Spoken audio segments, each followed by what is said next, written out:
Hi everyone, thanks for joining me today. This month's projects are all about books.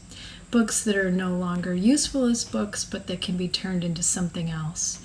And I know it seems sacrilegious to alter a book, but I think you'll agree that they can be appreciated in a whole new way. These tutorials will show you how to turn pages into wall hanging, more pages into a sculpture, and create a planter out of an old bound book. And the materials needed are probably things you already have around the house or are easily procured. Here are some books with more ideas that you can check out from the library.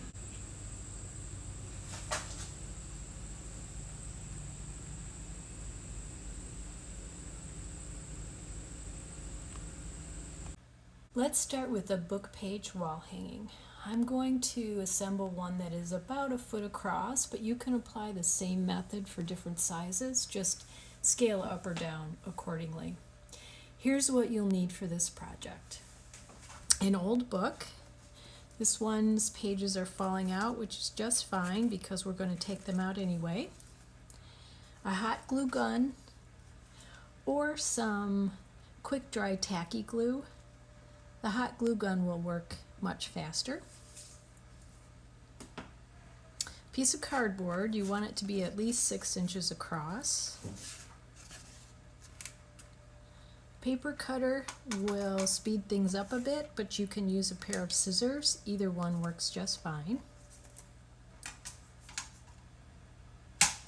A piece of string, twine, ribbon, something that's 4, 5, 6 inches long. You'll just need one of these. A pencil. And then you'll need something to trace a circle onto your cardboard with. You can use anything, a cup, a pot lid. I've found some plastic lids from cheese and sour cream that will work just fine. So the first thing we're going to do is trace a circle onto our cardboard. This is almost 6 inches across, close enough. So I'm going to trace my circle and then I'm going to cut this out with my scissors. It doesn't have to be perfect.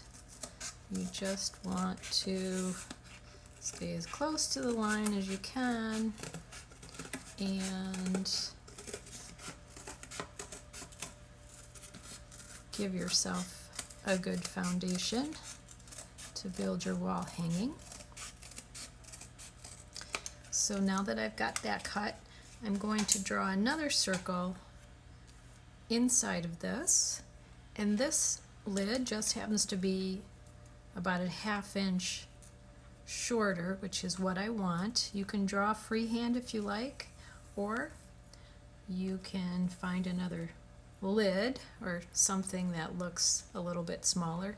Doesn't have to be exactly 1/2 inch, it's just enough to give you some room inside your cardboard and a guide to start gluing on the pages. So I'm going to set this aside for now and we're going to start cutting our pages. I'm going to use a paper cutter because it'll be much faster. And you're going to want to, if your pages haven't already fallen out, take some of them and pull them away from the binding. And we are going to cut squares. For this size wall hanging, we need about 70 total. And we want them to be 3.5 by 3.5 inch squares. So I'm going to start with just a couple pages. And my paper cutter has a guide, so I'm going to set that at 3.5 inches and cut that way. And cut again so that we have a square. Once again, it doesn't have to be perfect. Close enough is good. So you can set these extra pieces aside and just continue cutting, depending on how thick your page stacks are. You can do several at a time. You can also use your scissors, as I said. So we'll keep building up our stack until we have about 65 or so the other 5 squares to make up the 70 total are going to be a little bit smaller. So we're going to want to cut 5 or 6 that are 2.5 by 2.5, which is where these extra pieces will come in handy. So I'm going to stack these. I think I've got 4 here. I'm going to cut these at 2.5 by 2.5.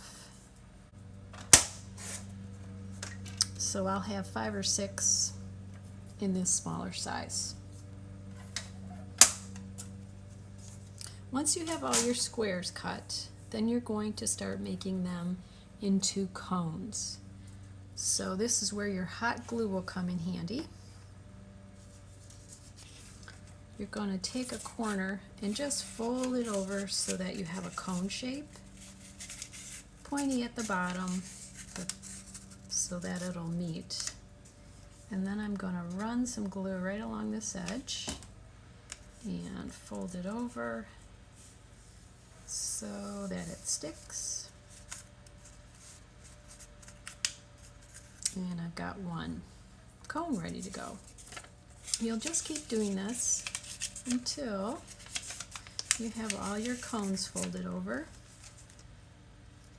Everyone has their own method for doing this. I have found that if I twirl it between my 2 fingers and then wrap it around that way, I get a pretty nice shape with a point at the end. So I just take the corner between my 2 fingers, take the opposite corner and just wrap it this way. And then I can pull it tight so that I have somewhat of a point at the end. It doesn't have to be perfect. And then I'll run my glue over their edge and then just squeeze it a bit so that it sticks. So you'll just continue making cones until you have about 64 or 65, and then you'll do the same with the smaller ones. These are a little bit trickier, but they can be done the same way, the same method. And then you'll twist them over and glue them on the edge, and you've got your smaller ones. So just keep twisting and gluing until you have enough to make up 70.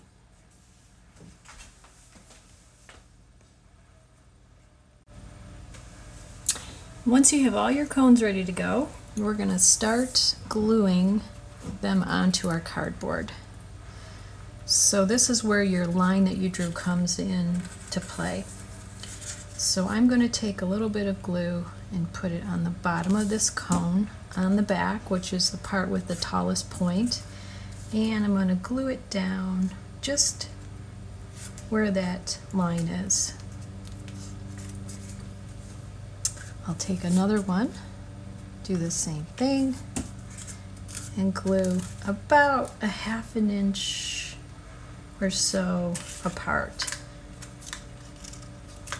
Make sure that's glued. I'll keep going around in a circle until I have them all glued down all the way around.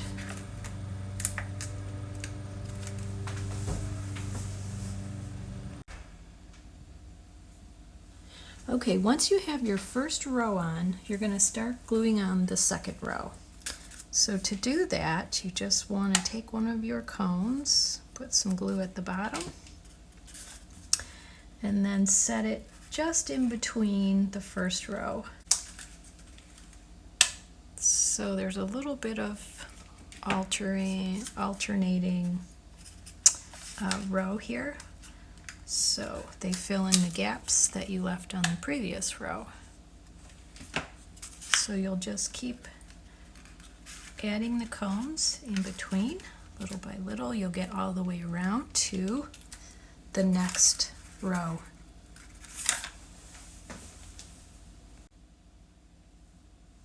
You'll find when you get close enough to the center that you'll want to start using your smaller cones, and those will go right in the center. You may have to bend them a little bit at the bottom pointy end to set them in there so they stand straight, But as you build up rows, you'll find that it gets fuller and fuller, and these will just fit right in. And when you're done, you will end up with a lovely shape like this. Once those are all glued on, you'll see that I glued on a piece of string, a ribbon on the back, and that's where your pieces of twine or ribbon come into play.